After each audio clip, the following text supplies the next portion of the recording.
Hello, everyone. My name is Wilfred Vid, and I'm a writer. How do I say that? Why do I say that? Because I've written 3 books. My first book was Deployment. You notice the 3 bombers on there, or 2 bombers. I took that picture, and it's the story of a Navy deployment that we were on. It was my first operational deployment as an air crewman. We were operating in the Mediterranean, early 1960, during the Cold War.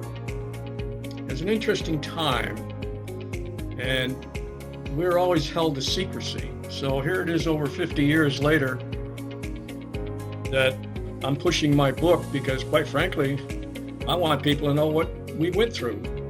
And to this day, people cannot speak about it. Those who went through this, well, they can speak about it now, but nobody will believe them. So anyway, it's about the Navy's first P-2V-7 Neptune patrol bomber. It was the Navy's first nuclear bomber, and 1 crew. And it's exciting deployment in the Mediterranean and the adventures they encountered and the dangers. So if you really want to know what it was like to be in the VP Navy that, believe it or not, the Navy does not like, because when I first wrote the book, the Navy would not allow me to publish it. So I had to go back and rewrite it and call it a work of fiction. We had systems back then that were classified that you have in your house today. And one of them is we called it the sniffer. And you know it as a smoke detector. Back then it was classified. Today it's a common household item. We had other systems as well that were classified, some of which I won't go into, you have today. And it's amazing that we were so far ahead in time. Well, that takes care of the first book I wrote, Deployment. I want to show it to you again. I'm proud of that. I was in 3rd Aircraft, took that picture. The second book I wrote, I decided to do something in history. But I decided that, our family is an unusual family with a name like Zanavage. I think you can understand why. So anyway, I wrote the Zanavage Legacy. Okay, there it is there. Notice that emblem on the front? It's got a big Z on it, a lightning bolt, and the sign of the cross. And a symbol of war like the aircraft carrier. There's a lot of significance in that, and this is a recorded official symbol. You'll have to forgive the appearance because we're not making a good communication here for the filming of this, so you'll have to forgive my looking awkward. But anyway, the cross represents love and faith. The lightning bolt represents the unexpected in life, and like love, peace and war, and that which divides and splits and separates families and whatnot. And this here represents an aircraft carrier, and with this being the island, representing the island of an aircraft carrier. But you notice the chevrons. Well, I can honestly brag that I was the first naval enlisted man with 12 years good conduct who earned the right to put gold into silver stripes that the Navy had for the enlisted men on their ball cap insignias. And to this day, anyone enlisted person that has 12 years good conduct can put the gold on those stripes. And with pride, I still wear that because the first one went to the Smithsonian. Now, this symbol of a bird is overviewing the lightning bolt. He's wondering what it's all about. But again, love, faith, symbol of war, and the story of our family and how they intermingle with history. One son, my mother came from Poland with her mother. They logged in with her brother. She came across by herself with 2 young children, one of which was my mother. They could not read nor write nor speak English, and they were logged in at Ellis Island. My grandmother ended up having 8 children, 5 boys and 3 girls. They're all gone now.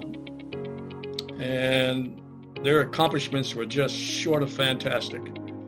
And this is why I wrote about it, because first of all, the first uncle served 8 years honorably in the Coast Guard.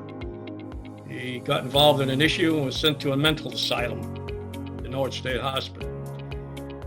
And I'll explain that connection to you in the next book. But at any rate, the second uncle, these are all his brothers now, Tom. Tom joined the Navy in 1935, and as an enlisted man, he was involved in the air search for Amelia Earhart, and he became, because of his skills as an aviator, he was an enlisted aviation pilot, which is rare. But Admiral Halsey liked his performance, and he got promoted overnight to be Admiral Halsey's pilot, to fly him around in the theater in the South Pacific, war theater. So he went on, he served his 20 years and joined the intelligence group and retired. And he had, well, I won't get into the children and all that kind of stuff, but the next uncle was Edward. Edward was on D-Day, June 6, 1944, on Omaha Beach, and he was wounded. He caught a bullet in his cheek. And his picture was taken, and it's in the Robert Capa Museum in New York. I think they now call it the Metropolitan Museum, I'm not sure. But it's the work of Robert Capa, who was a famous war photographer, and he took the first pictures of the D-Day invasion, June 6, 1944. I mentioned that because we just went through June 6th. So he was there, and he knew Robert Capa, and he also identified two other men.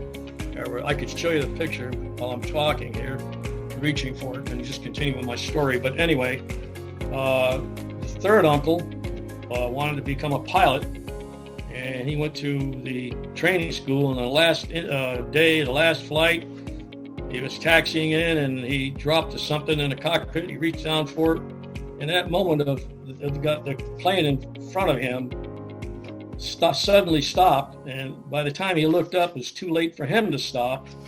And the result was that he chewed up the other airplane. So he was committed to the island of Ieshima, I-E-S-H-I-M-A. You never heard of it. But then he had a series of photographs up in the attic. They were small ones. And I had them, blown up, expanded, whatever you want to call it, enlarged. But anyway, I thought the background was jungle, but it wasn't. Anyway, on the island of Ieshima, there were 80,000 men poised for the invasion of Japan. And they all turned out on this special occasion when there's two Japanese bombers that were painted white with a green cross on them so they wouldn't be shot down by the Americans, arrived on the island to set up the official Japanese surrender. So my uncle was a witness there, the youngest one. The last uncle, unfortunately, he had a disease that was incurable, and he ended up in an institution. So I'm proud of my uncles. They were my fathers, more or less. My mother was single, and she met a love of her life, but that was an sad story there, which I bring out in the book. But anyway, the history is rather interesting because a lot of their information is all on record, documented, and that's that. Now, I mentioned my first uncle, and I'll show you the book I just completed called Challenges. This book, once the right people get the word of it, they'll probably throw me in jail because I have in it information that the public never saw, which is forbidden for the public to see. It had to do with the North State Hospital. And it was built in 1905, and there they housed the mentally ill. And in it, I mentioned how in, I think it was 1995, the United States declared all hospitals to be closed. They used to call them insane asylums, mental institutions, whatever. But they had a population of about 2,000 patients there at one time or something like that. But anyway, to shorten the story, Donald Trump ran for president. He said he remembers when they shut down the institution there and what happened in New York City. These were people that were confined, not confined, but they had a home, they had a place to eat, they had shelter, and some of them had jobs. And when they shut it down, they had no place to go, so they went to the nearest city called Norwich, Connecticut. And the challenge is that I send out to you, the listener of this video, is to come and see for yourself what happened to a city when suddenly hundreds of people were released. They had nowhere to go, they had no home, yada, yada. And to this day, you can see the devastation caused in a city trying to rebuild. And I want you to come here for two reasons, because we have the world's two largest resort casinos in the area. First one was Foxwoods, the world's largest resort casino. And then along came the Mohegans, and they built a casino. And it was number 3. And they're profiting, and they're beautiful places to go. So people will be coming to the area. But I challenge them, this is the name of the book, Challenges, to come and see for themselves the contrast between a modern-built city, once a city, Norwich, which was once considered the Rose of New England, because it had everything literally within walking distance. Other than that, excuse me, I'm going to go ahead and I hope that this makes the criteria required for whatever it is I'm supposed to do. But I hope that you all, if you're interested, I have to stress, the Challenges is a book that has actual reports. If you want to know what went on in a mental institution, these are monthly reports, never meant for the public to see. Okay? And that was the uniqueness of the book. And my story is in there, how I'll let you read the book and figure it out. Thank you very much for your attention.